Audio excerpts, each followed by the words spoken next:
साथियों नमस्कार। पटना बिहार से मैं अमिताभ कुमार दास, आईपीएस 94 बैच, और आप देख रहे हैं मेरा अपना यूट्यूब चैनल दास बोले बिंदास। इस चैनल में मैं आपको ऐसी कहानियां भी सुनाता हूं जिनको जानना जरूरी है, लेकिन जिनको ज्यादा लोग जानते नहीं हैं। आज मैं आपको एक ऐसे हिंदुस्तानी बच्चे के बारे में बताऊंगा जिसने एक बाघ को, एक टाइगर को अपना पालतू बना लिया था, और जिस बच्चे की धूम पूरी दुनिया में मच गई थी। उस बच्चे का नाम था चंद्रू मंडावी। और इस कहानी को, इस वीडियो तक को आप आखिर तक दिल थाम कर देखिए। साथियों, आपने जंगल बुक नाम की किताब के बारे में सुना होगा। उसे एक अंग्रेज राइटर ने लिखा था, रुडयार्ड किपलिंग ने। जंगल बुक का नायक जो है वो मोगली नाम का एक बच्चा है जो जंगल में रहता है और जानवरों के साथ रहता है। जानवर ही उसके दोस्त है। आपको याद होगा, दूरदर्शन पर एक सीरियल भी आया करता था, जंगल बुक। वो कार्टून सीरियल था और उसका एक गीत बहुत मशहूर हुआ था, जंगल जंगल बात चली है पता चला है, चड्ढी पहन के फूल खिला है, फूल खिला है। तो उस फिल्म में मोगली को दिखाया गया था। तो मोगली तो एक काल्पनिक पात्र था, लेकिन जिसकी मैं बात कर रहा हूं, चंद्रू मंडावी की, वो असली जिंदगी का बच्चा था। साथियों, आपने छत्तीसगढ़ का नाम सुना होगा। यह एक प्रदेश है जो पहले मध्य प्रदेश का हिस्सा हुआ करता था। छत्तीसगढ़ का एक जिला है नारायणपुर, और नारायणपुर में एक गांव है गढ़ बंगाल। इस गांव में मुड़िया जनजाति के लोग ज्यादा रहते हैं। ये लोग आसपास के जंगलों में शिकार करते हैं और बहुत सादा जीवन बिताते हैं, बहुत सिंपल लाइफ है इनका। तो चंद्रू मंडावी भी उसी गांव का एक मुड़िया बालक था। उसके दादा, उसके चाचा, पिता, ये लोग शिकार करते थे। एक दिन जब उसके पिता और चाचा शिकार करके आए तो उन्होंने कहा कि बांस की टोकरी में चंद्रू के लिए एक तोहफा है, गिफ्ट है। चंद्रू ने टोकरी में झांका तो वो खुशी से उछल गया, क्योंकि टोकरी के अंदर बाघ का एक छोटा सा बच्चा बैठा हुआ था, जो उसके पिता और चाचा को जंगल में कहीं भटकते हुए दिख गया था। अब चंद्रू ने उस बाघ के बच्चे का नाम रख दिया टेम्बू, और टेम्बू के साथ वो खेलने कूदने लगा।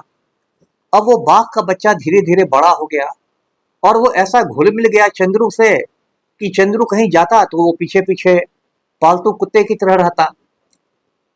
चंद्रू के साथ उछल कूद में रहता, चंद्रू के साथ नदी में जाता, चंद्रू वहां मछलियां पकड़ता, फिर बाघ के साथ घर में आता, चंद्रू की मां उन मछलियों को पकाती, चंद्रू और टेम्बू बाघ दोनों मिलकर खाते मछलियां। ये एक अद्भुत दृश्य होता, क्योंकि जो आम आदमी होता है वो यदि जंगल में किसी बाघ को देख ले तो उसका तो खून सूख जाता है। कहते हैं कि बाघ की दहाड़ से लोगों का कब्जियत दूर हो जाता है। लेकिन चंद्रू तो बाघ को पालतू बना के घूम रहा था। धीरे धीरे ये खबर आसपास के अखबारों में, लोकल अखबारों में छपने लगी, रेडियो पर ये बात आने लगी, और खबर फैलते फैलते स्वीडन जा पहुंची। स्वीडन के एक फिल्म निर्देशक थे, नाम था उनका एर्ने सक्सडॉर्फ। अब मैं स्वीडन के बारे में आपको बता दूं, स्वीडन जो है वो उत्तरी यूरोप का एक हिस्सा है, उत्तरी यूरोप का देश है। स्कैंडिनेविया एक इलाका है, उसमें 3 देश हैं, स्वीडन, नॉर्वे और डेनमार्क। स्वीडन बहुत ठंडा देश है, बर्फ से ढका देश है, लेकिन बहुत ही खुशहाल देश। तो उसके फिल्म डायरेक्टर को जब ये खबर मिली तो उन्होंने इस पर एक फिल्म बनाने का फैसला किया, और वो पहुंच गए भारत, बस्तर के इलाके में जहां नारायणपुर जिला है। चंद्रू के गांव गए और उन्होंने फिल्म की शूटिंग शुरू कर दी। उस फिल्म के लिए हर दिन चंद्रू को 2 रुपए वो दिया करते थे। उस जमाने में 2 रुपए भी कुछ मायने रखते थे। 1 साल तक उन्होंने चंद्रू और उसके टेम्बू बाघ की शूटिंग की, और उनके साथ उनकी वाइफ भी आई थी जिसका नाम था एस्ट्रिड सक्सडॉर्फ। तो एस्ट्रिड बहुत अच्छी फोटोग्राफर थी, छायाकार थी। वो चंद्रू और उसके पालतू बाघ की तस्वीरें उतारती थी, और बाद में उसने किताब भी छपवाई। इस किताब का नाम था द टाइगर बॉय। तो 1 साल की शूटिंग के बाद वो फिल्म तैयार हो गई। उस फिल्म का संगीत दिया पंडित रविशंकर ने। आप जानते हैं पंडित रविशंकर बहुत बड़े सितार वादक थे, उनको भारत रत्न भी मिला था। और 1 साल बाद ये फिल्म रिलीज हुई। तो फिल्म का नाम था the flute and the arrow, Hindi में कहेंगे बांसुरी और तीर। और भारत में ये फिल्म द जंगल सागा के नाम से रिलीज हुई।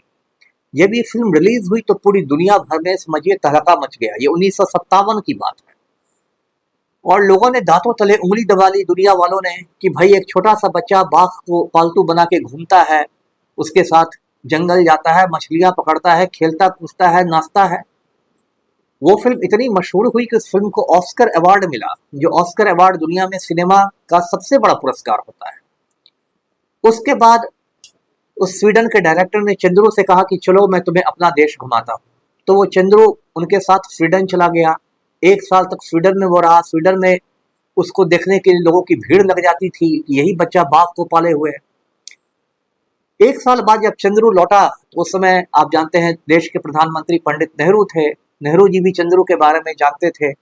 चंद्रू ने नेहरू जी से मुलाकात की तो पंडित नेहरू ने उनसे कहा कि तुम पढ़ाई लिखाई ठीक से करो, तुम्हें सरकारी नौकरी मिल जाएगी। लेकिन ऐसा हुआ कि चंद्रू के पिता को नहीं पसंद था कि वो पढ़ाई लिखाई करे, शहर में रहे। उसने उसको फिर गांव में बुला लिया, यानी गढ़ बंगाल गांव में बुला लिया।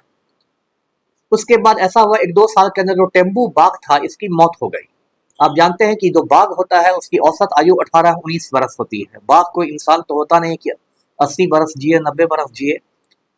तो वो टेम्बू बाघ चल बसा। इसके बाद चंद्रू को बहुत दुख हो गया, वो बहुत उदास रहने लगा। उसका सबसे अच्छा साथी दुनिया से चला गया। फिर टेम्बू ने शादी की, उसकी पत्नी का नाम रेनी था। टेम्बू को 2 बेटे भी हुए। धीरे धीरे टेम्बू गुमनामी में चला गया। उसके पास कोई ठीक नौकरी भी नहीं थी, वो गांव में ही रह गया था। गरीबी की हालत थी। दुनिया वाले भी धीरे धीरे भूलने लगे। उसका बाघ भी मर चुका था। 2013 तक आते आते चंद्रू जो था वो बीमार रहने लगा और 2013 में उसकी मौत हो गई। 78 साल की उम्र में उसकी मौत हो गई। उसके बाद भी चंद्रू को लोगों ने भुला ही दिया। लेकिन पिछले कुछ साल से फिर चंद्रू की याद लोगों को आने लगी है, खासकर छत्तीसगढ़ सरकार को। अभी 2-3 साल पहले की बात है, उस समय छत्तीसगढ़ के मुख्यमंत्री भूपेश बघेल हुआ करते थे। तो छत्तीसगढ़ की राजधानी है रायपुर। रायपुर में एक जंगल सफारी बनाया गया जानवरों के लिए। तो वहां उन्होंने चंद्रू और उसके बाघ टेम्बू की मूर्ति का अनावरण किया। आप भी कभी रायपुर जाएंगे तो जंगल सफारी में वो मूर्ति आपको दिख जाएगी जिसमें चंद्रू अपने बाघ के साथ नाच रहा है। और जो नारायणपुर जो जिला है चंद्रू का, वहां के बस स्टैंड पर भी चंद्रू की मूर्ति बनाई गई है। और नारायणपुर में चंद्रू के नाम पर एक पार्क की स्थापना की गई है, चंद्रू मंडावी पार्क, जिसमें लोग जाते हैं, घूमते फिरते हैं। वहां भी चंद्रू की मूर्ति लगी हुई है।